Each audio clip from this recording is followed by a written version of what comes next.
Selamat pagi Bapak Ibu dan saudara-saudaraku, salam sejahtera bagi kita sekalian. Semoga pagi hari ini kita sudah bangun dengan penuh kekuatan dan kesehatan baru dari Kristus. Senang sekali saya menjumpai Bapak Ibu dan saudara sekalian di acara Renungan Pagi, edisi Sabtu Sunyi 30 Maret 2024. Mari kita mendengarkan firman Tuhan pagi hari ini sebelum kita melanjutkan aktivitas kita. Yohanes 19 ayat 38 hingga ayat yang ke-42 demikian. Sesudah itu Yusuf dari Arimatea, ia murid Yesus, tetapi sembunyi-sembunyi karena takut kepada orang-orang Yahudi, meminta kepada Pilatus supaya ia diperbolehkan menurunkan mayat Yesus. Dan Pilatus meluluskan permintaannya itu. Lalu datanglah ia dan menurunkan mayat itu. Juga Dikonebus datang ke situ. Dialah yang mula-mula datang waktu malam kepada Yesus. Ia membawa campuran minyak mur dengan minyak gaharu, kira-kira 50 kati beratnya. Mereka mengambil mayat Yesus, mengapaninya dengan kain lenan dan membubuhinya dengan rempah-rempah menurut adat orang Yahudi bila menguburkan mayat. Dekat tempat di mana Yesus disalibkan ada satu taman. Dan dalam taman itu ada satu kubur baru yang di dalamnya belum pernah dimakamkan orang.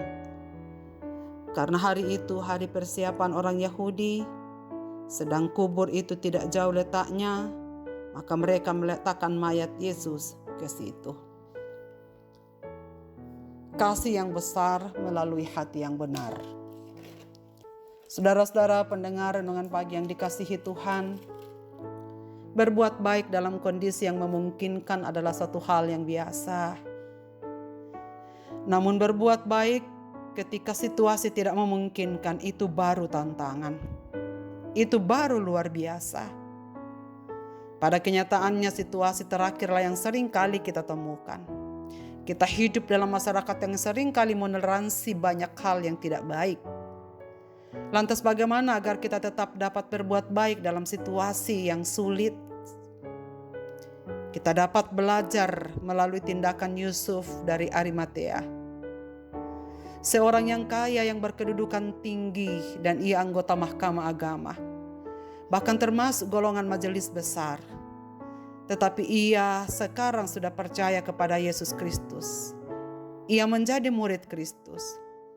Saat itu posisi tersebut terpandang.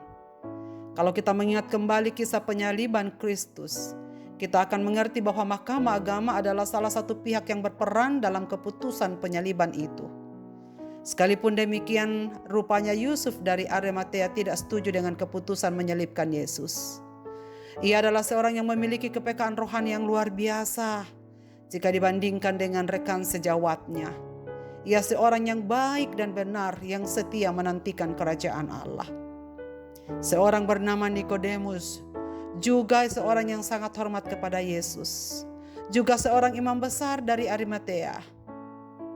Diceritakan bahwa dialah yang pernah datang kepada Yesus pada tengah malam untuk bertanya kepadanya apa yang ia harus lakukan supaya dapat masuk dalam kerajaan sorga.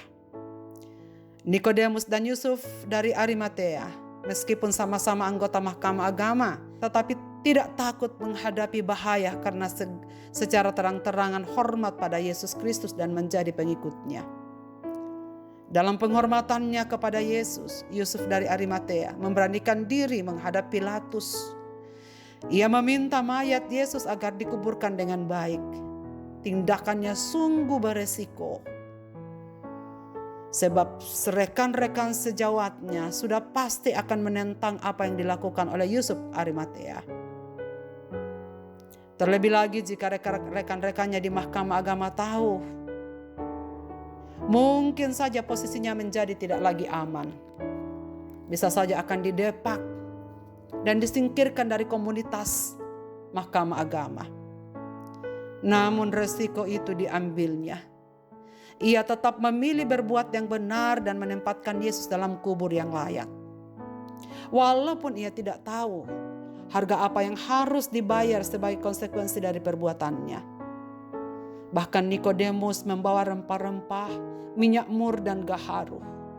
Mereka berdua sehati sepakat ingin memakamkan Yesus secara layak sebagai penghormatan dan tanda kasih mereka kepada Yesus Kristus.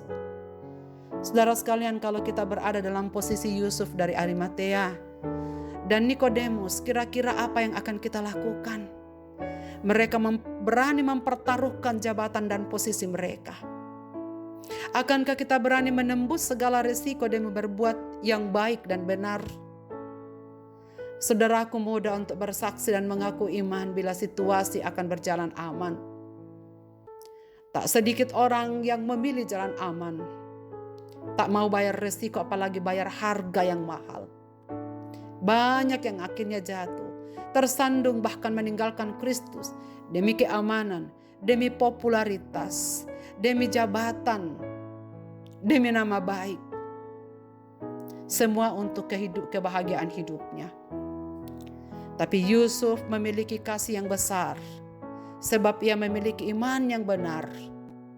Iman inilah yang mempengaruhinya untuk bertindak dengan benar. Dan ia berani berbuat benar karena ia tahu apa yang dilakukannya sesuai dengan kehendak Tuhan. Ia memiliki iman yang besar, berani menghadapi resiko dengan mempertaruhkan nama baiknya, harga dirinya atau jabatannya. Berbanding terbalik dengan Pilatus yang cuci tangan, yang walaupun ia tak mendapati kesalahan pada Yesus dan sebenarnya tidak layak untuk dihukum dengan cara salib, tetapi ia tidak mau mengambil resiko. Maka dari itu, apabila ingin menjadi seperti Yusuf, pertama-tama kita harus yakin bahwa kebenaran yang kita pegang sungguh-sungguh benar. Kebenaran itulah yang akan menjadi dasar keputusan dan keberanian kita. Keputusan itulah yang akan membawa kita kepada kasih yang sejati. Bukan karena takut, bukan karena nekat semata, bukan karena mengharapkan imbalan. Tapi jika kasih memenuhi hidup kita, sesungguhnya apapun juga bisa kita korbankan untuk membayar harga sebagai seorang murid. Tetaplah berbuat baik dan benar apapun resikonya, karena kita tahu bahwa itulah yang Tuhan kehendaki. Kiranya momen yang kita peringati pada hari Sabtu Sunyi ini, ketika Kristus sedang ada di dalam kubur, kepada siapakah ia rela melakukannya? Kepada kita semua yang percaya kepadanya. Kepada kita semua ia sudah mati di atas kayu salib untuk segala pengampunan dosa-dosa kita. Apakah respons kita, saudara sekalian? Beranilah hidup benar. Beranilah bertindak benar. Kalau kita meyakini bahwa apa yang kita akan kerjakan itu seturut dengan kehendak Tuhan, sekalipun kita harus membayar harga. Marilah kita berdoa. Bapa di surga, terima kasih banyak untuk firman-Mu pada pagi ini. Di momen peringatan Sabtu Sunyi, Kristus ada di dalam kubur. Engkau rela menggantikan kami ada di sana, supaya sempurna sudah selesai pekerjaan keselamatan Engkau lakukan bagi kami. Kami hanya bersyukur kepadamu Bapa, menjadi satu dari sekian banyak murid-Mu di tengah-tengah dunia ini. Biarlah firman-Mu ini memberikan kami motivasi yang baru untuk tetap hidup, berbuat baik dan benar di tengah-tengah banyak keculasan manusia di bumi ini. Hamba-Mu berdoa supaya setiap pendengar renungan pagi ini dimanapun mereka berada, biarlah mereka mengenang Kristus yang mati. Sekaligus bersyukur kepadamu karena Engkau mati untuk menggantikan kami semua. Kami ingin berdoa bagi segenap pendengar renungan pagi ini dimanapun mereka berada. Mereka yang sedang berduka karena kehilangan orang-orang yang mereka kasihi karena Tuhan memanggilnya pulang duluan. Kuatkan, hiburkan, teguhkan mereka. Mereka yang sedang sakit, Tuhan hiburkan, beri kekuatan baru dan pengharapan baru bahwa kesembuhan ada di dalam tangan-Mu. Mereka yang menghadapi berbagai-bagai pencobaan hidup ini, Bapa, berkenanlah Engkau menguatkan dan memberkati mereka. Kuatkan dan teguhkan mereka berdiri di hadapan-Mu, supaya mereka menerima kasih setia-Mu, penguatan, penghiburan yang baru daripada-Mu. Biarlah momen Jumat Agung, Sabtu Sunyi Paskah yang kami peringat tahun ini, membawa kami untuk semakin hidup di hadapan Tuhan dengan baik. Ke dalam tangan-Mu Tuhan kami serahkan doa kami ini. Hamba-Mu berdoa untuk semua saudara-saudara seiman di seluruh dunia yang percaya kepada-Mu. Dalam situasi kami bersama-sama merayakan Paskah tahun ini, biarlah semakin banyak orang yang mengenal Dikau, berpegang teguh pada-Mu, dan Injil di seluruh dunia semakin luas untuk diberitakan. Dengarlah doa kami Bapa pada pagi ini. Kami serukan di dalam nama Yesus Kristus Tuhan dan Juru Selamat kami. Amin. Selamat beraktivitas Bapak, Ibu, dan saudara-saudaraku. Selamat merayakan Sabtu Sunyi. Biarlah esok pagi kita bangun dengan sehat untuk merayakan Paskah bersama-sama. Tuhan memberkati.